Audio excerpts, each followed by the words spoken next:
the HeroesMart and Homeschool Academy. Welcome to class. It's good to have you here. In today's lesson, today is our grammar class, and we want to talk about object pronouns. Now, I'm kind of throwing a lot of new terms at you. It's okay. Don't panic. Don't be concerned. They're just terms that I just want you to become familiar with, acquainted with. They're not terms that are going to, should cause you anxiety or anything like that. So if you don't know what an object pronoun is, and by the end of this lesson, you still don't know, you can watch the lesson again, or you can just wait till next year. We'll delve into these things more deeply. Right now, I just do a brush, sort of a preview to help you understand what's coming. So by the time we get to second grade and I say object pronoun, you're like, oh, I've heard that phrase before. I remember something, and it'll be a better place to start, okay? Let's open up with a word of prayer and we'll get right into today's lesson. We thank you, Lord, for this time we have to learn and grow. We seek to do the best we can and add to what we know. We love you, God, with all our hearts, and to others' love we show. Pleasing you is our goal, and to our lesson we shall go. Good. Praise God. So, so back to object pronoun. Object pronoun is a personal pronoun that is used as an object. So, you're going to see on the board as we go how that can be true. We've talked about subject pronouns in the past. Subject meaning the subject of a sentence. If I say, I ate pizza, the subject of that sentence is I. I'm the one doing something. I ate pizza. If you want to know what the object of that pronoun is, in fact, let me write it down. The subject, if I say I ate pizza, okay, the I here, let's use a different color. This is the subject. Subject just means the subject of the sentence. It's the person who's doing something, okay?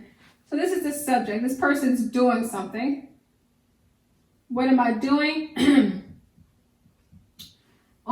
Pizza. I'm eating pizza. So here lies the object.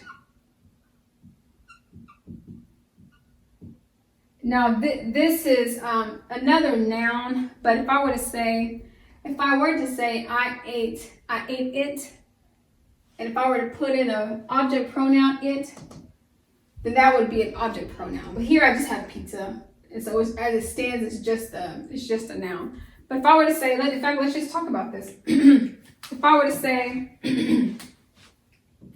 I ate it, I say, hey, I ate pizza. They say, what did you eat? I ate it. I ate it. So what did I eat? I ate the pizza. I've already introduced pizza to you.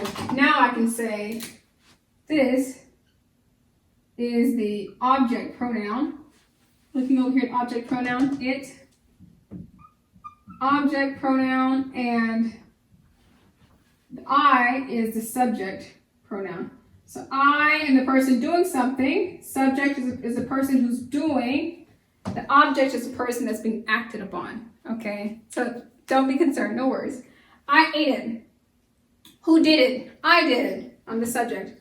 What did I do? I ate what? It. What is it? It acts as an object pronoun here, okay? And of course, there's always your verb. The verb is the thing that shows what you're doing. The verb just means what is you doing? What are you doing? I ate.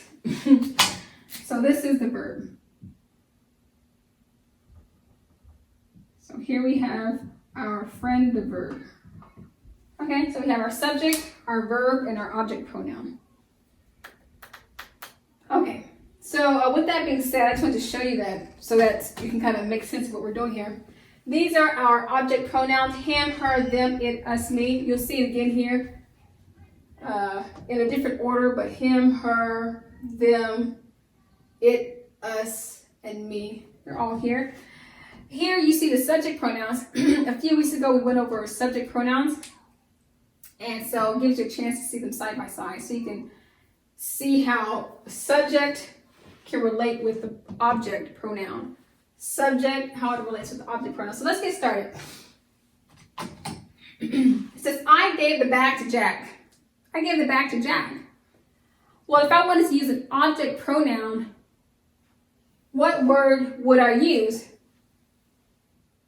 Well, first I want to find out who, who's being acted upon. That person is Jack. I gave it back to who? The object of the sentence is Jack. I gave it to Jack. So this is the object. Now we need to find an object pronoun to replace Jack if we wanted to say this sentence a second time without sounding repetitive. I gave the bag to him. I gave the bag to him. I gave the bag to Jack. What did you say? I gave it back to him. I gave it back to him. Him. So you can use him as a replacement, if you will, for Jack. Object pronoun, him. Okay, let's try again. This book bag belongs to Stephanie. This book bag belongs to Stephanie. So who is the object here? Stephanie is. She's the object. She's the person who's being acted upon. Okay, and if I wanted to replace this with an object pronoun, I could say, this book bag belongs to her. It belongs to her. Can you see how we would be able to do that? Okay. Pat will call Joey and Mark. Pat's going to call them. Call them. I just gave it away. But what object pronoun could we use to replace Joey and Mark, who are the objects of the sentence? Well, we could use the object pronoun them. Pat will call Joey and Mark. Pat will call them. John closed the lid. Who closed the lid? John did. So John is the subject.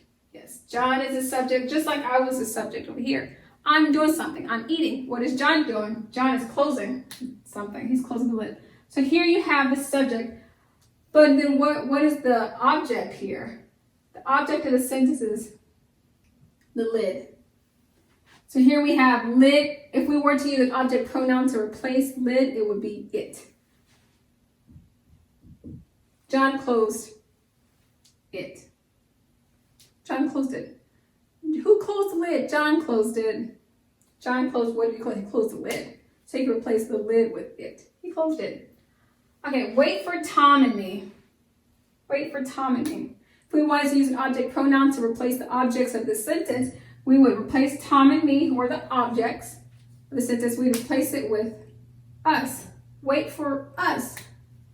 Because me plus someone else is us. Me plus my daughter is us. Me plus a crowd of people, us. Me plus anybody else becomes us. Wait for us. You can see that here, and you can see it as an object pronoun on your list. Finally, can you help me? Me can be replaced with me.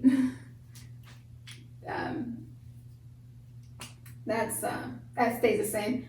But while we're here, now that you know what the object pronouns are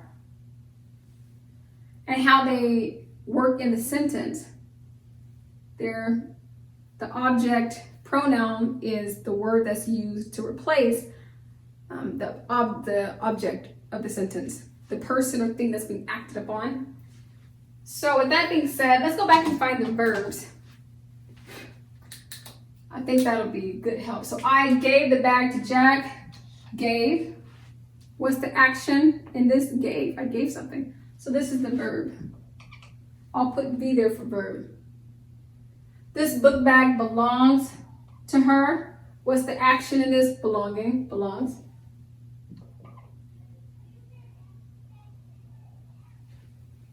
Pat will call them. What are the action here? Call. Verb. John closed the lid. What is going on here? What is he doing? Remember, verb just means what are you doing? Closing the lid. Wait for us. What is the verb here? Wait. Keep in mind, this does come with an implied subject. The subject implied is you. You, wait for us. But if I'm talking to someone and if I see them and if I'm looking at them, I say, hey, wait for us. I don't have to say, you, wait for us. Or, Bart Simpson, wait for us. I can just say, hey, wait for us. They know I'm talking to them, right?